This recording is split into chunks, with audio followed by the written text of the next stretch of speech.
Print email Facebook Twitter More Victoria plans to remove 1,200 feral horses from Alpine National Park. Victoria plans to trap and rehome or euthanize 1,200 feral horses in the state's high country to combat severe damage to fragile ecosystems in the Alpine National Park. The plan appears to be at odds with the New South Wales government's decision last month to reverse a planned cull of brumbies in recognition of the heritage value and cultural significance of the animals. Announcing the plan on Saturday, Victoria's Environment Minister Lily D'Ambrosio called on the Berejiklian government to reconsider its policy.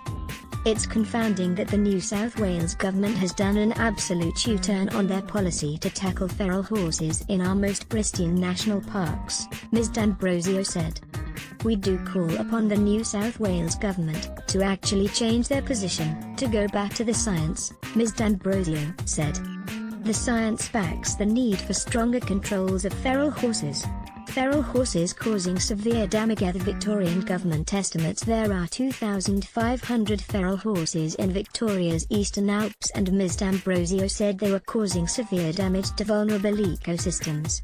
Feral horses cannot be allowed to run rampant in the Alpine National Park. Their hard hooves damage the precious environment and destroy the habitats of threatened species, Ms. D'Ambrosio said. Ms. D'Ambrosio said the government planned to remove up to 1,200 horses over 3 years.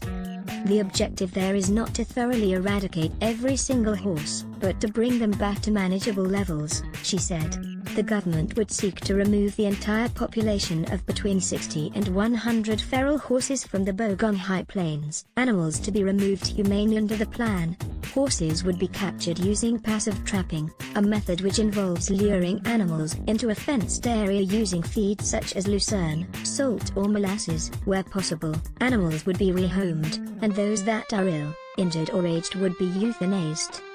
This will be done humanely, Ms. D'Ambrosio said. Parks Victoria Chief Conservation Scientist Mark Norman said some areas damaged by feral horses looked like an elephant herd has run through them.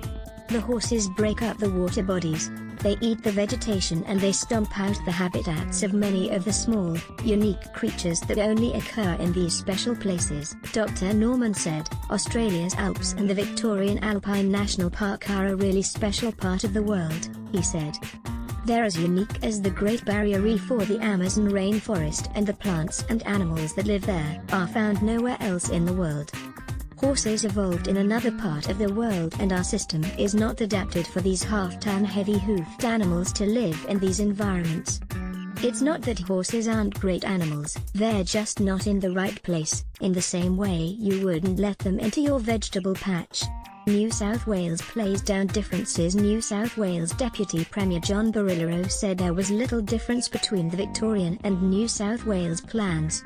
Victoria's plan states trapping will be the principal method to control the population. Shooting will not be used during the 3-year plan, which is the same as our approach, Mr. Barilaro said in a statement. To be clear, the New South Wales government's Brumbies bill is not about making the Brumbie a protected species, it's about finding a balance to manage sensitive areas of the national park, whilst managing the population of Brumbies without lethal culling. Print email Facebook Twitter